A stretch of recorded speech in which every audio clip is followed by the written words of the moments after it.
ఆంధ్రప్రదేశ్ రాజధాని అమరావతి మీద అమరావతి ప్రాంత మహిళల మీద అనుచితమైనటువంటి వ్యాఖ్యలు చేసిన కేసులో అరెస్ట్ అయినటువంటి కృష్ణరాజు గారు పోలీసుల విచారణలో సంచలనమైనటువంటి విషయాలను ఆయన వెల్లడించారు అన్నట్టుగా కొన్ని వార్తలు వస్తున్న నేపథ్యంలో ఆ సంచలన విషయాలు ఏంటి, అసలు అది ఆయన అనుకోకుండా మాట్లాడినటువంటి వ్యాఖ్యలా లేదంటే దాని వెనక ఏదైనా కుట్ర ఉందా అనేది పూర్తి స్థాయిలో మనం విశ్లేషణ చేసుకుందాం. ప్రస్తుతం మనతో పాటున్నారు ప్రముఖ రాజకీయ విశ్లేషకులు, ప్రముఖ సీనియర్ జర్నలిస్ట్ దుర్గావడ్లమణి గారు. వారితో మాట్లాడదాం. మేడం నమస్తే అండి. నమస్తే అండి. అమరావతి ప్రాంతం మీద అమరావతి ప్రాంత మహిళల మీద అనుచితమైన వ్యాఖ్యలు చేసిన కృష్ణరాజు గారిని ఆంధ్రప్రదేశ్ పోలీసులు అరెస్ట్ చేశారు. అయితే విచారణలో కృష్ణరాజు గారు కొన్ని సంచలనమైనటువంటి విషయాలను ఆయన వెల్లడించినట్లుగా కొన్ని వార్తలు వస్తున్నాయి. ఏంటి ఆ సంచలన విషయాలు? ఇంతకీ అది ఆయన ఉద్దేశపూర్వకంగా చేసినటువంటి వ్యాఖ్యలా లేదంటే ఏదైనా కుట్రకోణం ఉందా? ఏం జరుగుతుంది అసలు? నిన్న నల్లపాడులో కదా ఆయన్ని విచారణ చేశారు. చేసినప్పుడు కృష్ణరాజు గారు ఏం మాట్లాడారంటే, నాకు చాలా గుర్తింపు ఇచ్చింది, నాకు ప్రాధాన్యత ఇచ్చింది సాక్షి టీవీ, అందుకని నేను సాక్షి టీవీ అంటే నాకు ఇష్టం, నాకు చంద్రబాబు నాయుడు గారు అన్నా టీడీపీ అన్నా ఇష్టం లేదు, నాకు అందుకని నేను ఈ రకంగా మాట్లాడాను. ఎందుకంటే నన్ను పిలిచే తెలుగుదేశం పార్టీ మీద చంద్రబాబు గారి మీద ఉన్నటువంటి ద్వేషంతోనే ఆయన ఉద్దేశపూర్వకంగా అటువంటి వ్యాఖ్యలు చేశారని ఒప్పుకున్నారు. అయితే ఆయన ఖచ్చితంగా ఒప్పుకున్నట్టే. ఎందుకంటే నన్ను కొమ్మినేని శ్రీనివాసరావు గారు పిలుస్తూ ఉంటారు డిబేట్కి, నన్ను అప్పుడప్పుడు పిలుస్తారు, నాకు ఇంపార్టెన్స్ ఇస్తారు, అందుకని నేను చాలా సందర్భాలు అంటే టీడీపీకి చంద్రబాబు నాయుడు గారికి వ్యతిరేకంగా మాట్లాడాను అన్నట్టుగా ఆయన చెప్పడం జరిగింది. అయితే ఈ అమరావతి మీద చేసిన వ్యాఖ్యలు కూడా అదే ఉద్దేశంతో చేశాను నేను. మా ఇంట్లో వాళ్ళకు కూడా ఇష్టం లేదు. కృష్ణరాజు గారే ఈ అమరావతి ప్రాంతం మీద అమరావతి ప్రాంత మహిళల మీద ఈ అనుచిత వ్యాఖ్యలు చేశారా లేదంటే ఈ వ్యాఖ్యలు చేయడం వెనక ఎవరైనా ఉన్నారా అంటే ఏం చెప్తారు? రెండు విషయాలు. ఫస్ట్, మా కుటుంబ సభ్యులకి నేను ఇలా మాట్లాడడం నచ్చదు, వాళ్ళు మొదటి నుంచి చెప్తున్నారు. అలాగే మా బంధువులకు కూడా ఇష్టం ఉండదు. అయినా కూడా నేను చాలా మొండివాడిని, అందుకని నేను వాళ్ళు ఎవరి మాట వినలేదు, నేను ఇలా మాట్లాడాను అన్నారు. అన్నాక పోలీసులు అడిగారట, మీ వెనకాల ఎవరన్నా ఉన్నారా, మీ చేత మాట్లాడించారా కొమ్మినేని గాని లేదు వైసీపీ వాళ్ళు గాని అని అడిగితే ఆయన దానికి సమాధానం దాటవేశాడు. సో దీన్ని బట్టి వాళ్ళు ప్రత్యేకంగా ఇతని చేత మాట్లాడించారు అనేది మనకి అర్థమవుతుంది. ఎందుకంటే కృష్ణరాజు అనే వ్యక్తికి జగన్మోహన్ రెడ్డి ఇష్టం కాబట్టి, ముఖ్యంగా కొమ్మినేని పిలిచి ఇంపార్టెన్స్ ఇస్తున్నారు కాబట్టి, సాక్షి వాళ్ళు ఆయనకి బాగా ఇంపార్టెన్స్ ఇస్తున్నారు కాబట్టి ఆయన అది మనసులో పెట్టుకుని, మీరు చూస్తే జర్నలిస్ట్ అని ఒక అవార్డు తోటి ఒక ఫోటో ఉంది, మనం చూసాం. అంటే మనకు అక్కడ అర్థం కాని విషయం ఏంటంటే, జర్నలిస్ట్ జగన్మోహన్ రెడ్డి, జర్నలిస్ట్ కృష్ణరాజు అనేది మీకు ఆ ఫోటో చూస్తే అర్థం కాదు. అంటే జగన్మోహన్ రెడ్డి గారి పెద్ద ఫోటో వేసి వాళ్ళు ఒక మొమెంటో లాగా ఇచ్చారనమాట, అంటే ఒక జ్ఞాపిక లాగా. అది అందులో మనకి జగన్మోహన్ రెడ్డి గారి ఫోటో పెద్దగా ఉంటుంది, అంటే ఫోటో పిచ్చికి చెప్తున్నాను. కాబట్టి పాపం కృష్ణరాజు గారు జర్నలిస్టా జగన్మోహన్ రెడ్డి గారు జర్నలిస్టా అని ప్రజలకు సందేహం వచ్చింది మొన్న ఆ ఫోటో చూసాక. సరే, ఏది ఏమైనా కృష్ణరాజు గారి మాటల్లో మనకి క్లియర్ కట్ గా అర్థమవుతున్నది ఏంటంటే, ఒక మనిషి మనకి నచ్చినప్పుడు, ఒక పార్టీ నచ్చినప్పుడు, ఒక ఛానల్ నచ్చినప్పుడు ఇష్టానికి మాట్లాడచ్చు అనేది కృష్ణరాజు ప్రూవ్ చేశాడు. అంటే ఇంకా మనకేం ఆలోచన ఉండదు అనమాట, ఏది పడితే అది మాట్లాడేయచ్చు.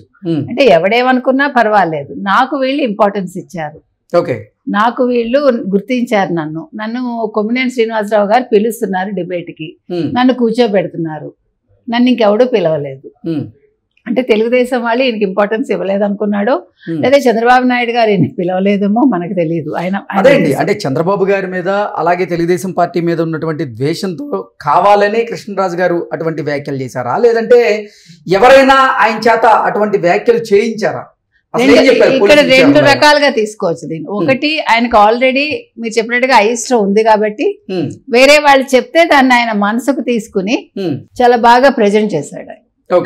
అంటే ఆ రకంగా తీసుకోవచ్చు.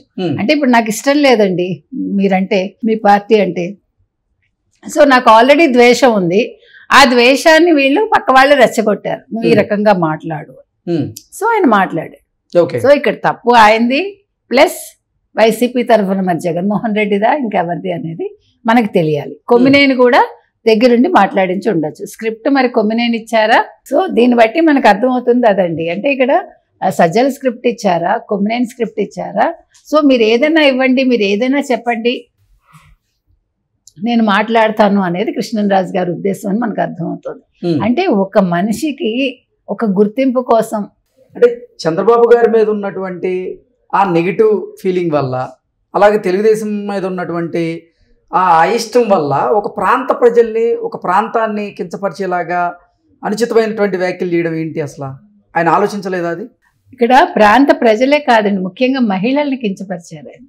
అంటే ఒక మనిషికి ఉండే ఒక ద్వేషం, మీరు అన్నట్టుగా విద్వేషం అనేది, అంటే అసలు మనం ఏం మాట్లాడుతున్నాము, ఎవరిని మాట్లాడుతున్నాము అన్న స్పృహ లేకుండా చేస్తుందా? దీనివల్ల వచ్చే కాన్సిక్వెన్సెస్ ఏంటి అని కూడా ఆలోచించుకోలేదా? తర్వాత మీరు అన్నట్టు మాట్లాడేశాక మళ్ళా ఒక వీడియో రిలీజ్ చేసి, మళ్ళా మర్నాడు ఇంకో వీడియో రిలీజ్ చేసి, మళ్ళా తన్ని తాను సమర్థించుకోవడానికి ప్రయత్నించి, మళ్ళా పారిపోయి ఏదో బెంగళూరు నుంచి ఎక్కడికో, ఎక్కడి నుంచి ఎక్కడికో అట్లాగా ఆయన రోజు రోజు దాంకుని వేరే తెలిసిన చోట అంతా 2 రోజులు ఉండి, ఎందుకంత కర్మ? ఇప్పుడు మీకు గుర్తింపు వచ్చింది అనుకున్నారు, మంచి గుర్తింపు వచ్చినప్పుడు ఇలా చెడ్డగా మాట్లాడటం ఎందుకు? ఈ రోజు అరెస్ట్ అవ్వటం ఎందుకు? ఈ రోజు కనుక మీరు అతన్ని తీసుకెళ్లి అమరావతి మహిళలకు అప్పచెప్తే ఏ కీలుకు ఆ కీలు పీకి పెడతారు. కానీ అలా చేయకూడదు, మనం చేయరు కూడా, ఎందుకంటే అది పద్ధతి కాదంటే అంత కోపంగా ఉన్నారు. ఇప్పుడు మనం నిన్న కూడా మాట్లాడుకున్నాం అండి కృష్ణరాజు గారి గురించి. మనం మాట్లాడిన దానికి ఒక్క నెగిటివ్ కమెంట్ లేదు అక్కడ. అంటే అంత కోపంగా ఉన్నారు ప్రజలు ఆయన మీద చెప్పాలంటే. అంటే కృష్ణరాజు అనే వ్యక్తి ఒక ద్వేషంతో ఇలా మాట్లాడతాడా? ఈ రకంగా ఎంతమందిని తయారు చేశారు ఎవరు? వైసీపీ వాళ్ళు. ఇప్పుడు మనం జిహాదీ అంటున్నాం, జిహాదీలు అంటే ఏంటి?